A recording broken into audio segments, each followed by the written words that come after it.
Hi, friend. So I was reading in my Bible this morning. I was in Matthew, but ended up going into Mark because Mark's story that I want to share with you is a little bit more detailed. It comes from Mark 5, 1 through 20. And the story goes, Jesus had been preaching to a great multitude and was tired and wanted to get to the other side of the sea.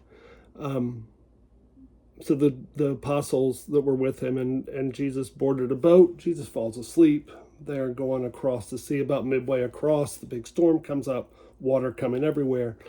They wake Jesus up in a panic and saying, Jesus, you've got to save us. We're all going to die. Jesus says, ye of little faith. He rebukes the wind and the rain. The water's calm. The disciples say, wow, who really is this man? Hello, you've been with him for a while. You should know. Anyway, that's not the story that I wanted to tell. Y'all know that story. What I was interested in is what happens when he lands. What happens when they get to the other side to where they were going?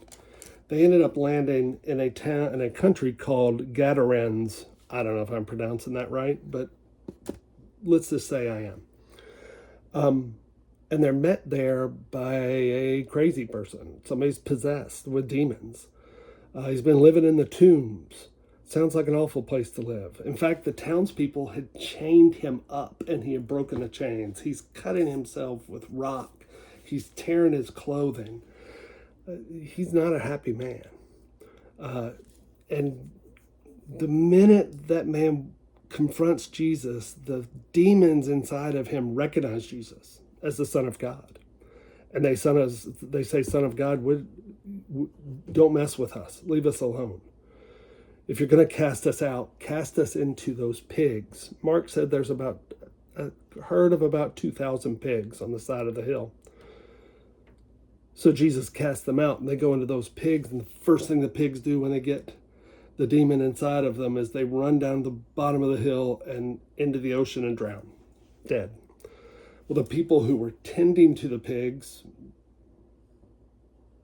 pig shepherds, I don't know. Shepherds, I guess, because they're shepherds of pigs, just not sheep. But the shepherds go into the local town and say, some guy just got out of a boat, and that crazy guy that lives in the tombs, he cast the demons out of that crazy guy, and the demons all went in our pigs, and the pigs are gone. They went down the hill into the ocean. They're all dead. 2,000 head of pig. And so the townspeople come out to see what's going on. And I want to read this to you real quick. And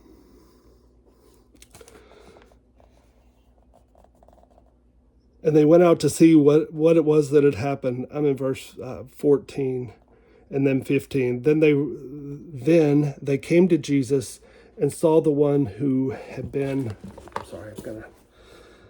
saw the one who had been demon possessed and had the legion sitting and clothed in his right mind, and they were afraid. And those who saw it told them how it had happened to him who had been demon possessed and about the swine. Then they began to plead with Jesus to depart from their region. My first question was, why in the world would they tell him to depart? This went from a demon-possessed man living in the tombs, to tearing his clothes, ripping chains off, to somebody who's sitting beside Jesus, dressed and in his right mind. And they told Jesus to leave. Well, doing a little study on that, it's a couple reasons. Number one, obviously, they were afraid that this power is a power that they had never seen, so that scared them. They were Gentiles. This was a Gentile area, so it really wasn't a Jewish area. So they weren't real familiar with what was going on with Jesus yet, obviously. They also made their living probably on pigs. They made a lot of money off those pigs, and that's 2,000 pigs that are now just gone. So that may have upset them a little bit. I don't know. But really, I wanted to talk to you on how this relates to loneliness, how it can be something that we can learn from. So the question then is, have you ever felt completely alone even when you're surrounded by people? Kind of loneliness doesn't come from being unseen, it comes from feeling unknown. So here's this guy, he's living in the tombs, he's possessed by demons, he is utterly alone, but he is surrounded by people. There are people everywhere. There are people in the town, there are people watching the pigs, and he is utterly disconnected from it. He's what I would call the perfect picture of being alone in a crowd.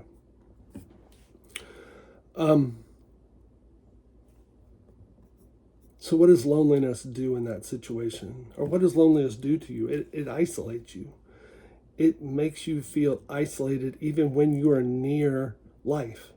He was alive, but living among the dead, in the tombs. He could scream, but no one listened. That's how many people feel, even churchgoers feel, surrounded yet unseen. You can be in a crowd, you can have a full calendar, you can have 1,000 followers on YouTube or 10,000 followers on Facebook, and still feel like you're living among the tombs. So what's the learning? Jesus comes to a place everyone else avoided. While everyone avoided the man, Jesus went directly to him. He didn't wait for the man to get better. He went where no one else would go, the place of pain. Jesus doesn't avoid your loneliness. He steps into it. He goes where shame and isolation keep you chained up in chains that you can't break. Jesus doesn't wait for you to come out of the tombs. He walks right into the tombs that you're in and calls you back to life. So, two groups, the townspeople and the freed man, the man who had been demon possessed. So two different versions, either fear or freedom. After the miracle, two groups respond.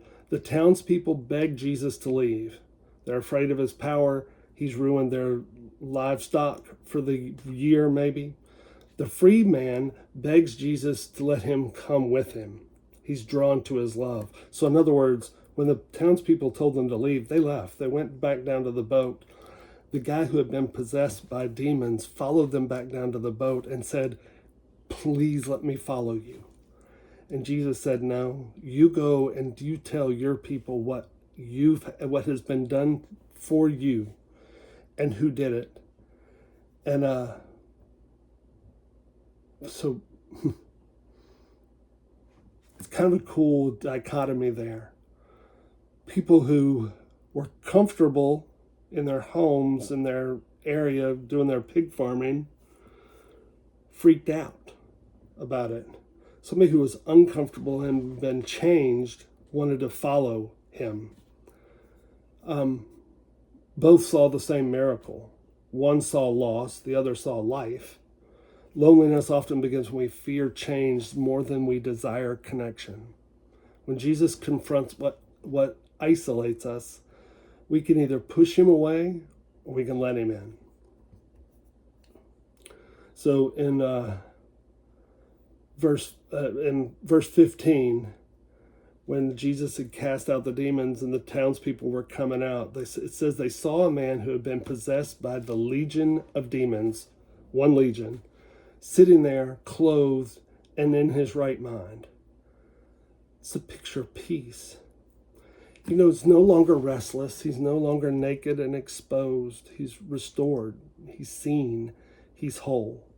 That's what happens when Jesus meets your loneliness. He gives you rest, covering, and clarity.